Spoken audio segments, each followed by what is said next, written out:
Assalamualaikum warahmatullahi wabarakatuh dan selamat sejahtera kepada semua. Saya Nur Ain Alia binti Muhammad Nazri daripada kelas 3 akan membentangkan tentang salah satu penyakit MBPK iaitu masalah berkeperluan pendidikan khas. Tajuk yang saya pilih adalah ADHD iaitu Attention Deficit Hyperactive Disorder. Apa itu ADHD? Makna ADHD adalah membawa maksud kepada kecelaruan kekurangan perhatian ataupun hyperaktif. Kekurangan perhatian di sini membawa maksud kepada seseorang itu tidak boleh fokus kepada sesuatu perkara. Hyperaktif pula adalah pergerakan yang berlebihan. ADHD adalah salah satu gangguan mental. ADHD dia adalah perkara yang common, yang biasa berlaku di kalangan kanak-kanak. ADHD juga adalah satu kecelaruan tingkah laku yang disebabkan oleh masalah otak dan juga perkembangan saraf. ADHD dianggap sebagai gangguan kronik dan juga melemahkan. ADHD ini akan memberi kesan kepada kanak-kanak ataupun golongan dewasa yang menghidapinya. Salah satu contoh yang memberi kesan kepada mereka adalah dari segi pencapaian akademik mahupun dari pencapaian profesional mereka serta hubungan interpersonal dan juga fungsi harian. Hubungan interpersonal di sini membawa maksud kepada hubungan mereka dengan orang lain. Kanak-kanak yang mempunyai ADHD ialah 8.4%, manakala dewasa adalah 2.5%. Di sini menunjukkan bahawa kanak-kanak mempunyai peratusan yang lebih tinggi daripada golongan dewasa untuk mempunyai penyakit ADHD. Seterusnya, ciri-ciri ADHD, salah satu ciri-ciri ADHD ini adalah tidak memberi perhatian penuh semasa kelas. Contohnya, semasa guru mengajar di hadapan, dia tidak boleh fokus kepada apa yang disampaikan oleh guru tersebut. Selain daripada itu, dia mempunyai masalah mendengar. Dia kurang mendengar apa yang guru mereka bagi tahu ataupun apa arahan dan tugasan yang guru beritahu kepada mereka. Mereka juga tidak dapat menunjukkan kerjasama dengan rakan-rakan sekelas mereka. Selain daripada itu, tingkah laku yang agresif dan pergerakan yang kerap. Mereka sering melakukan pergerakan yang sama berulang-ulang kali. Ciri-ciri ADHD ciri-ciri ADHD, selain daripada ini, dia mempunyai banyak lagi ciri-ciri ADHD. Seterusnya, saya akan membincangkan tentang jenis-jenis ADHD. Kita mempunyai 3 jenis ADHD. Jenis ADHD yang pertama adalah penyampaian yang kebanyakannya lalai, iaitu maksudnya yang tidak boleh fokus. Yang kedua adalah persembahan yang hyperaktif ataupun impulsif kebanyakannya. Dan yang akhir sekali adalah jenis persembahan gabungan. Untuk pengetahuan semua, persembahan gabungan ini merupakan kebanyakan orang yang mengalami ADHD persembahan gabungan.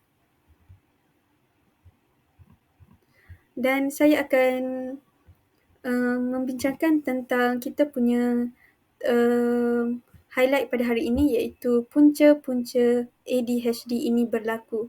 Mengapa ADHD ini berlaku di kalangan kanak-kanak mahupun di kalangan dewasa, tetapi di sini saya akan memfokuskan tentang punca-punca bagaimana kanak-kanak berlaku di kalangan dewasa. Di kalangan kanak-kanak. Punca-puncanya kita ada sebab-sebabnya adalah genetik, alam sekitar, kecederaan otak dan struktur, kehamilan pramatang, penggunaan alkohol atau dadah semasa mengandung.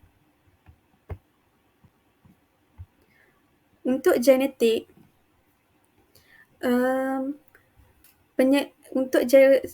Sebab-sebab genetik ini adalah sebab-sebab yang paling utama ADHD ini. Sebenarnya, punca-punca untuk masalah ADHD ini, saintis dan juga penyelidik tidak dapat mengenal pasti punca-punca yang sebenar mengapa berlakunya ADHD di kalangan seseorang. Tetapi, genetik adalah punca yang mempunyai banyak support dia, mempunyai banyak sokongan yang ADHD ini berlaku kerana disebabkan oleh masalah genetik. Penyelidikan mendedahkan peratusan ADHD lebih tinggi terdapat pada ibu bapa kandung dan adik-beradik kandung dengan kadar 18% dan juga 31%. Di sini membawa maksud bahawasanya peratusannya adalah tinggi berbanding daripada ibu bapa angkat ataupun adik-beradik angkat. Ini membawa maksud bahawasanya sekiranya ibu bapa tersebut pernah mempunyai ADHD, maka peratusan mereka untuk mempunyai anak yang ADHD juga ialah tinggi. Menurut Institut Penyelidikan Genom Manusia Kebangsaan, sekurang-kurangnya 1/3 daripada semua bapa yang ada ADHD sewaktu muda, dia juga akan mendapat anak yang mengalami ADHD.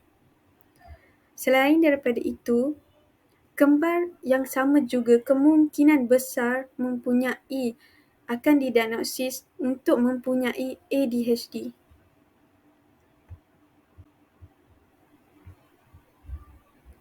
Kita akan meneruskan lagi dengan punca yang seterusnya, iaitu alam sekitar. Alam sekitar ini adalah pendedahan kepada bahan kimia yang berbahaya semasa kehamilan dan juga semasa kanak-kanak. 9% hingga 20% daripada varians yang mempunyai ADHD adalah disebabkan faktor persekitaran. Di sini membawa maksud bahawasanya faktor persekitaran juga memberi sebab mengapa berlakunya ADHD dalam kalangan kanak-kanak. Contoh sebab alam sekitar adalah mereka ini, ibu yang mengandung ataupun kanak-kanak ini terdedah kepada asap rokok, alkohol ataupun plumbum. Seterusnya, kecederaan otak dan juga struktur. Kanak-kanak yang mengalami kecederaan otak traumatik, dia mempunyai peluang yang lagi tinggi untuk mengalami ADHD kerana otak mereka telah pun cedera dan ini mungkin akan mengganggu sistem saraf otak mereka untuk berfungsi dengan lebih baik. Seterusnya, struktur otak yang tidak normal juga akan menyumbang kepada seseorang itu menghidap ADHD.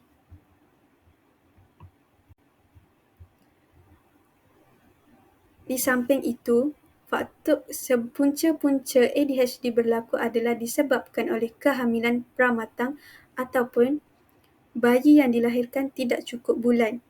Kehamilan pramatang ini mempunyai 2 kali risiko untuk mendapat ADHD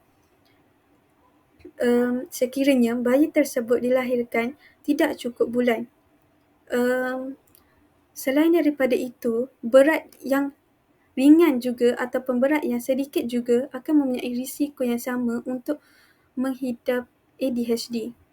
Ini kerana penghantaran awal boleh mengganggu proses pembangunan normal sistem saraf pusat. Dan yang akhir sekali adalah penggunaan dadah ataupun alkohol semasa mengandung. Penggunaan dadah ataupun alkohol semasa mengandung ini sebenarnya sangat bahaya kepada ibu mengandung. Ini boleh menyebabkan banyak kecacatan berlaku kepada kanak-kanak, bukan sahaja ADHD. Ubat-ubatan seperti ganja dan heroin akan membawa kepada keterbelakangan fizikal dan mental. Manakala alkohol pula akan menyebabkan kecacatan dalam sistem saraf pusat. Justru itu, ibu mengandung hendaklah mengawal diri mereka daripada mengambil dadah ataupun alkohol semasa mereka mengandung untuk mengelak daripada berlakunya kecacatan kepada anak mereka nanti. Okey.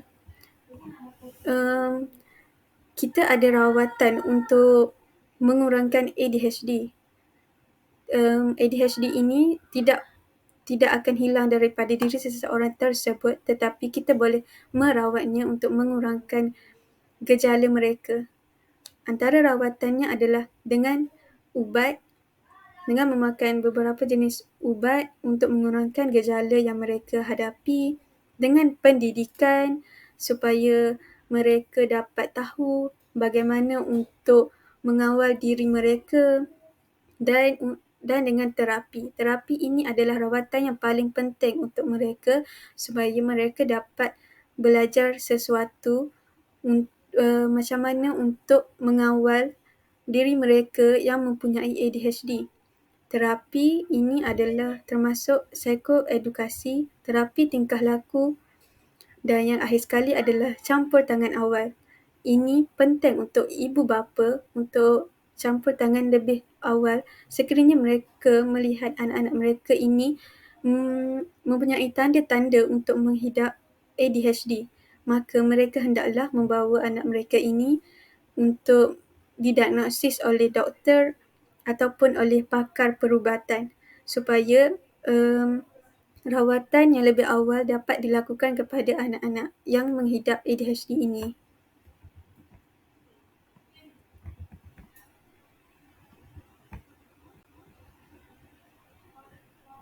Okey.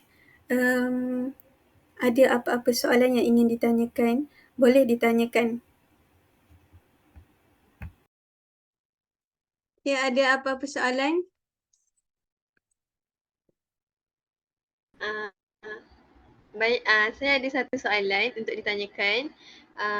Bagaimana kalau kanak-kanak itu bertingkah laku resah, adakah dia juga dikira mempunyai ADHD?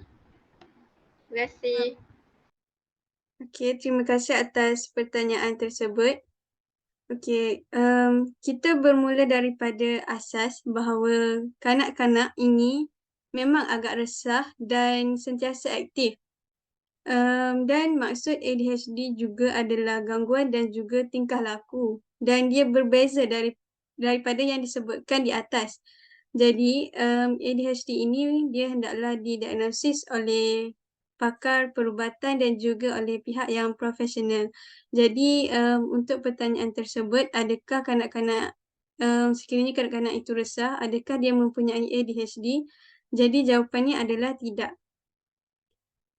Seterusnya ada soalan daripada yang lain? Saya ada satu soalan. Adakah ADHD ini disebabkan oleh gadget? Okay, untuk soalan tersebut, punca ADHD ini berlaku juga tidak dapat dikenal pasti. Dan punca yang paling terbesar adalah genetik, dia mempunyai 76%. Punca genetik ini juga adalah bukanlah 100% sebab terjadinya ADHD. Jadi, tiada kajian yang konklusif untuk menyokong fakta yang menyatakan bahawasanya gadget ini menyebabkan berlakunya ADHD dalam kalangan kanak-kanak. Seterusnya ada lagi soalan? Saya ada satu soalan. Adakah ADHD mempunyai kumpulan sokongan? Sudah pasti, ADHD juga mempunyai kumpulan sokongan supaya untuk menyokong sesiapa sahaja yang mempunyai ADHD untuk membantu mereka dan juga untuk memberi galakan dan juga sokongan mereka kepada mereka untuk meneruskan kehidupan mereka seperti manusia normal yang lain. Antara kumpulan sokongan yang terdapat di Malaysia adalah Persatuan Kesihatan Mental Malaysia, Pusat Pembelajaran dan Sumber Keluarga Berkeperluan Khas, dan juga ada banyak lagi kumpulan sokongan yang lain. Ada apa-apa lagi soalan?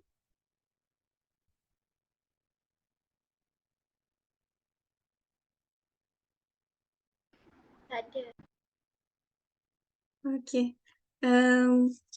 Jadi saya akan menamatkan perbincangan saya pada hari ini dan saya ingin mengucapkan terima kasih kepada yang menyertai saya hari ini. Sekian sahaja daripada saya. Terima kasih.